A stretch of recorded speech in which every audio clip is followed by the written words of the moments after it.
agenda maaso n'okubanga ayitaayita mu bantu abamu.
We believe that Levickson is in this place because of you. You've done it all. We thank you for everything that we've talked about. Come and fill us with your joy, fill us with your spirit and with your peace. Amen. Production sobala bako mwe twagala nnyo bannange tusiima bamaneja balasiba bako naye nga yinza omukubbo waliwo Trinity waliwo ne Bizman nsanyuse nnyo bbala kama omukisa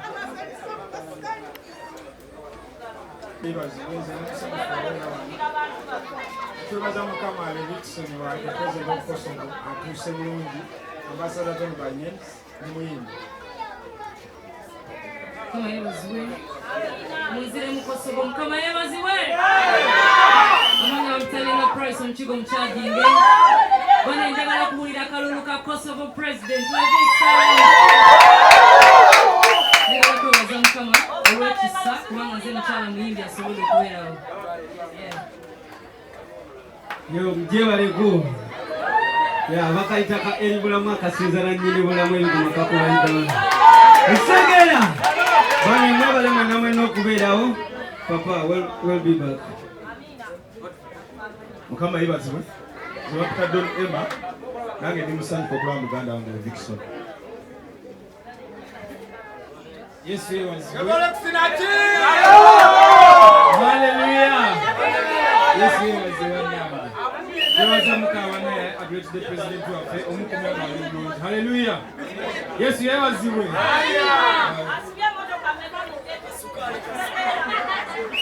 mukama yebazibwe kwaniriza president waffe mukama tumwebeza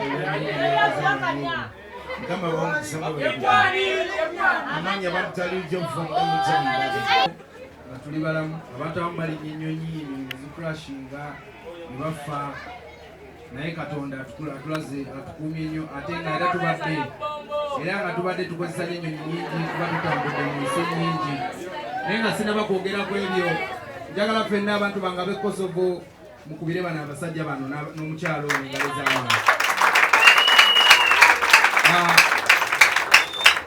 eno egeneration ze gyenzikiririzaamu egenda otwala gospel music buli wamu amen so nsanyuse nnyo it is not a surprise because abantu bano bonna mbamanyi abamu bambi Levickson music abamu emotoka ezimu zifunye obuzibu yebba obani yamuwadde emmotoka yakwabiddeeyo ne respect yebba njagala okwebaza buli muyimbi ali wano na buli muyimbi wa gospel na buli muyimbi eyasharinze posta yange nga si wa gospel ku bayimbi bonna ab'ensi mantu bakubire engalo ez'amaanyi kati mu abantu b'e Kosovo si kyakabi okubanga omuvubuka eyayita muno ng'empale zirimu ebituli nga mumulaba ng'agenda n'akomawo ne mumwaniriza mu maanyi lwaki tokubira engalo ez'amaanyi nakulu amiina kati era njagala twala omukisa guno okwebaza Katonda olw'obulamu amiina nze ni musajja mulokole era tekirikyuka ngenda kuweereza Mukama obulamu bwange bwonna amiina ate nzikiriza nti Kosovo kyekitundu nze njeyitira na capital city ya Uganda kyekitundu ekigenda ovaamu abantu ab'amaanyi abandi bangi nyo baire baveno mu Kosovo. Julian ali asula wali waggulu, Peter Miles abeera wali, bakokofinga bona bali babeeranga eno. Okitegeera ekyo nze kindaga nti Kosovo mwe muli abantu abagenda okukyusa eggwanga lino mu buli ngeri yonna. Kankubuli abantu bamu bali balowooza Kosovo abeerawo bayaaye, simanyi abeerayo biki. Naye Kosovo mulimu abantu abakabi, abantu abeefaako, mulimu abakyala abeekolera. Buli mukyala eyazza wano yeekubira engalo ez'amaanyi. Ndi mu kwebaza, njagala okwebaza era abaana ba Era 92 Media era kampani emu gye tukola nayo. 92 nze kitongole. Njagala okwebaza era ULife ge mawuli agagenda okubanga gagwa wano mu Uganda. Mukama yatuwadde diiro ey'amaanyi. Obangi bakubirewo. Guys, sibana bala mwana, simaba bagayi wa Universal waliwo akwasaganya, but they were supposed to be here. Chechirala njagala songa sinakwogera. Era 92 Media Mustafa Manti ono musajja akola graphics zino wamu no mu Kosovo. Mutabani wa chairman mukubire engalo ez'amaanyi. So munansonyiwa manager Trinity tasobodde kubeera okuba badde mulwadde, musajja bannanga atambudde. Twagenda France, ne tuve France ne tudda mu Republic of Ireland, ne tuvaayo twasazeemu ne show ye Germany era njagala okutwala okwetonda kuno abantu be Germany. Genda kuba twajongedeyo show genda kuba tujja next year. But the reason why I did that, kubanga nabadde njagala nzije wano tupulaninge concert egenda osinga mu ggwanga. Era concert eno bagiyita homecoming concert. Abantu ambalizolooza you're welcoming me because nvudde Bulaaya. No, nedda tutambudde Bulaaya emirundi mingi.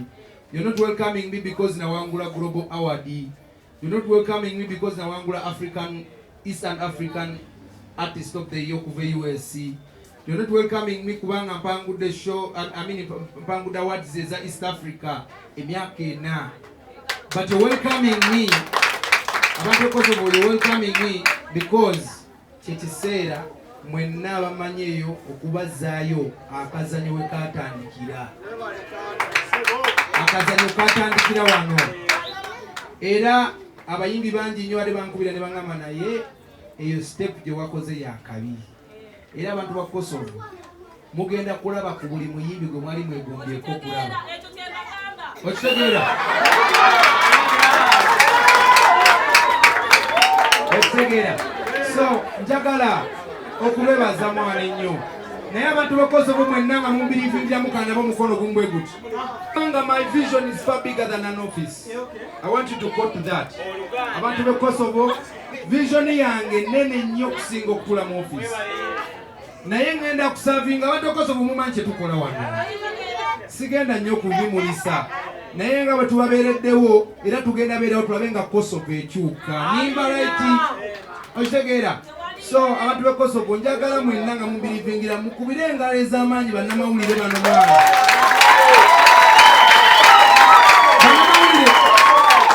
Okukwata n'oleeta bannamawulire aba TV zonna n'obaleeta mu Kosovo si kintu kyangu. Okitegeera? Kati tukubire engalo ez'amaanyi njagala bannamawulire bano bafiringe ne bali waka. Amina. Mwebale nnyo bannamawulire mwenna. King Wesley webale nnyo ku representing Spirit FM ne TV. Salt TV ne Salt Media. So tukubire engalo ez'amaanyi Pastor Bujingo. Pastor Bujingo nali e Bulaaya ne njogera naye ku ssimu. Muwulira? Leka nkyogere wano nga wensi ekiwulira. Ze Pastor Bujingo mwagala nnyo.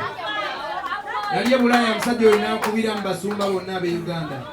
N'aŋŋamba mwana wange biraba byonna by'okola. Era nze nkuwadde sponsorship. Show yo egenda kulaga ku TV. Okuva gyetandikira. Bagenda baleeta wano mu butale n'abateeka ku TV nga muli live. Okitegeera? So tukubire engalo ez'amaanyi Soul TV. Tukubire engalo ez'amaanyi ne Fresh TV. Tukubire Spark TV, KTV, Bukede. Abagala Bukede baliwa?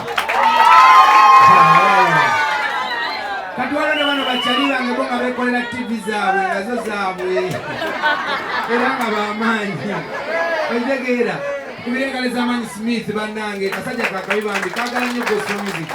Bano abasajja bali wano abasinga basiraamu nze tokolaba ngamba nnyo abantu mwana gospel music w'amaanyi. Nze nsobola ogenda n'enkuba sho Chameleone gy'aliko nadde mune Chameleone tasobola kujja n'ayimba mu kyaki. Tobize ekyo kimpa energy kati nze kamba buli secret yange kimpa energy nnyo okuweereza Mukama kulanga I hook these guys. Ate I believe bwe twebereramu mwe ne mujja ku bivulu ne bijjula ne tukola ebintu ebyakabi abantu bano bajjaga waliwo ekintu ne gospel music. Amen. Kyetulina okukola nga ba gospel artists mwena bali wano era bakyalimu buli alinye wano bane bano abantu mbalabe nze ndi muweereza wa Mukama buli muntu alinye wano najja tagenda sigala kyekimulamu bwe. Gospel music simaze myaka mingi ne experience gyenfunye gospel music mpeze emyaka kati 10 ne experience gyenfunye netemanyi Mukama lwaki agenda tusukula abantu kubanga babeererawo bannaawe. Bw'obanga olina omutima ogwagala nawe Mukama ajja kukula kuba Mukama alaba mitima.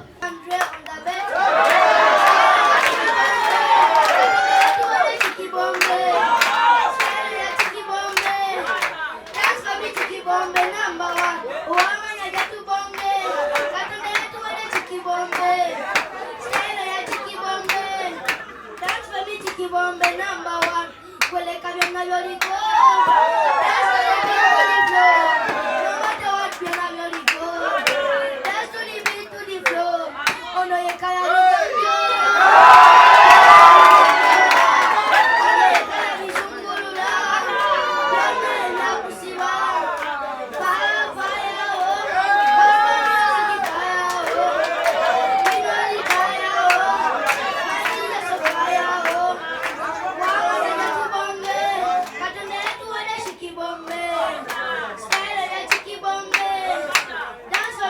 Bombe number 1, wamanya jatu bombe, atanda yetu wade chiki bombe. Nze nali nasuubiza nze njagala okwebaza naddala bajja erugogo cricket oval omwaka oguwedde. Nze nga yamumanyire Vixen nze sikola venue mirundi ebiri era mba njagala buli kaseera ne challenginga. Challenge yange yali esigadde yali kugenda wa Namboole.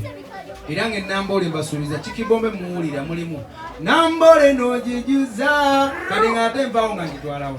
Eno si Chikibombe concert. Chikibombe concert ejja next year Namboole. This is what a lot happened. Mubimanye ebibaddewo saagala nnyo zo manyi siri mulwanyi wa ntalo. Mumanye ebibaddewo saagala bigenda mu nnyonnyonnyo. Naye kye njagala okubagamba nti Katonda nze alwana nabo balwana nange. Amiina. Nali nkoze strategy yange bulungi nnyo something happened. Amiina. Sagala gendayo kuba nze siwa stani platform yange. So adamina bagwa bikondo. Kyengamba kiriwe kiti kisinga nnyo kikulu nnyo okujja n'enkola concert. Okujja n'enkola concert ewange gyenva because abatamu muntegedde nete mumpulira bulizi nga ngamba kosobo. Kati bafansi bange mwenna gye muli njagala okubaaniriza mwenna. Mujje kosobo mujje mulaba bulamu bwange bwatandikira mujje mulaba abantu bange mujje mudigide nabo mujje mulage nti omwana mutwa mu receivinga ate nga tukyagenda maaso. Show yange genda kubanga eragwa nga baje airinga kyenkana mu Afrika yonna. Nina amawulire gengenda obbawa ndowooza nja kubagwana ne bannamawulire mujja babbira ku TV. Something is gonna happen. Tulina kikola leero naye abasajja ennyonyi zaabwe zadireyinzeemu. So but we are still gonna give you good news. Era nga homecoming concert eno story yange mugenda mulaba ebintu bingi nnyo. Mugenda tukyaza abayimbi wano bonna bayimbi omwagala ba Chameleone ba Pastor Bugembe ba Eri Bulamu bonna bajje batule wali tubanyumize story tubakuwa omuziki mukitegeera. So olunaku lusevinge nga 21 December Linnya lya Yesu tukisalira wamu wanika waggulu omukono gy'oli tuwalekenda 3 2 ng'okkiriza omukono 2 akkiriza omukono kwata kwa kulinaje 1 1.5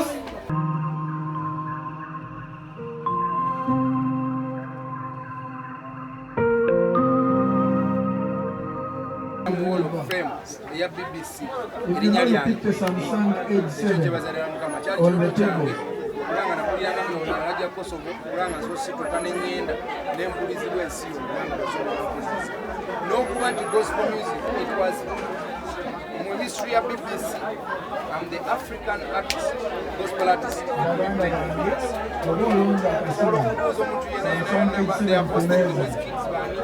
naye I'm the first gospel artist in Africa wera nga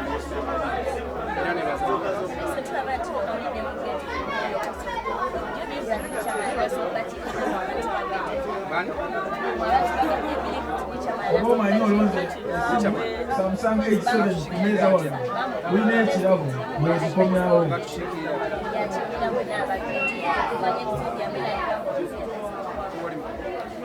abanga asobola okwogerera abantu abatasobola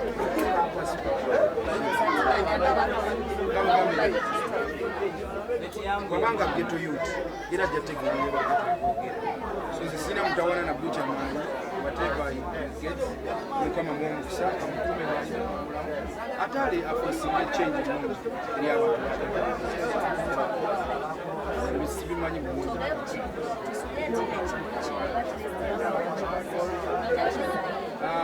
ekikulu kino nayagadde ekireeta wano mu community kubanga bano bantu mbadde nkola shows okumala emyaka nakola concerts naye okubanga nasaza nti kitegeeza kinene nnyo kubanga abantu Kosovo bamisinga nyo tebandaba kitegeeza so kino nze kindaga kino kindetta close to my n'okubadde nga sobalita bakabiri negomba nebalita so it is a blessing homecoming course atetegeeza mbula kwale Vixen abadde Bulaayo bawangiriza award no I'm going back to West.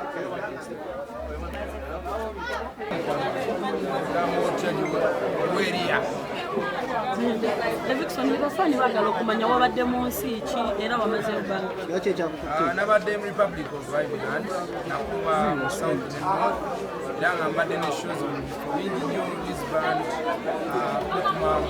nenkuba Nottingham nenkuba Belfast nenkuba Dublin nenkuba Kent nenkuba Cork mbadde ne cities nyingi nengendako ne France mbadde ne London mbadde ne shows nyingi kugamba kibadde lugendo bulungi nnyo mbadde nyina show Germany yanja kwetondera esasobodde gendako because mbadde nyina okubeera wano organizing a homecoming concert yange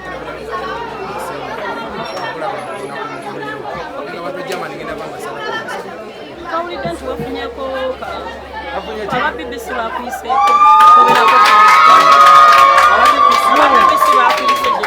okwebaza mukama kubanga nze okubeera ku BBC kyali kiroto kyange ekirotanga nnyo ate abasajja bagenda bakubira bakumawula ekibira bakuki nenzeyo okwebaza mukama kubanga kati mu Hall of Fame ya BBC erinnya lyange njawo okwebaza mukama nti I'm the first gospel artist kuzanyibwa mu Africa yonna kuzanyibwa music omukuzanyibwa BBC bwe basi kyekyo I'm even the first gospel artist to be hosted in BBC so njawo okwebaza mukama olwa platform ngeeyo alina okubanga Ugandan gospel artist oba music is playing on BBC sawa nalese nga Chukibombe it is like the biggest abakuzenda bazina everyone buli omu yabadde hapo so njawo okwebaza ate saakomye kwogera just gospel music of course bambuuza ne kunsi yange Uganda njawo okwebaza mukama kubanga na representize Uganda era ku platform okwebaza mukama kubanga na representize community yange ku big platform so it is a blessing era njawo okwebaza namwe namutushinga nnyo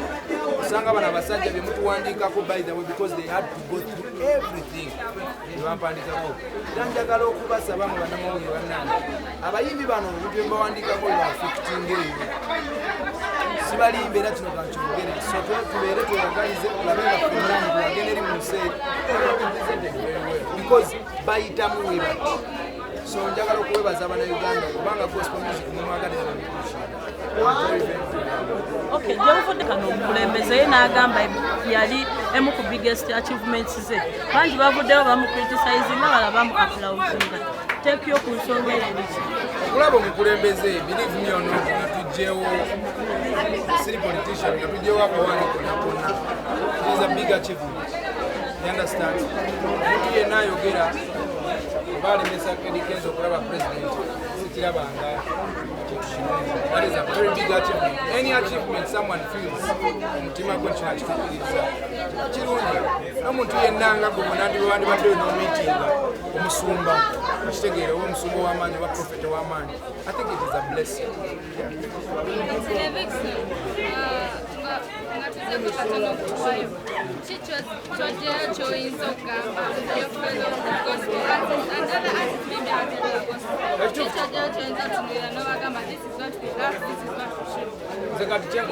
Because I've been connecting with many people. I have a lot of festivals I'm going to do. So because what I did, I carry gospel music. They can testify to that. So I was giving out the music on different radio stations. So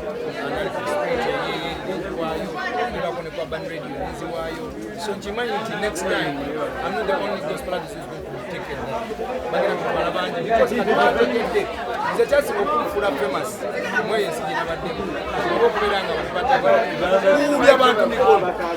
very simple thing. But there's an African artist, pop artist, who came from Africa, is making everyone stand. The old, the young, but the children are big. The memories are everybody.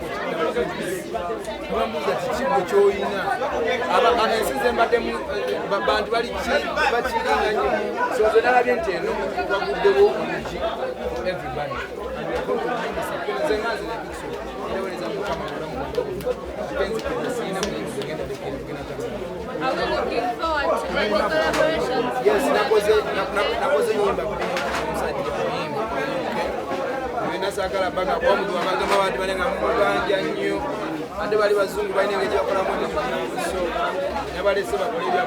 I posted something. Welcome you or to attend your homecoming. Remember all the years to a concert. You've been coming up with different things attended to one evening. So what's your reason for homecoming? Homecoming concert in Jakarta to create a battle, but Balabeji Nava, Chona Chata. That's the reason.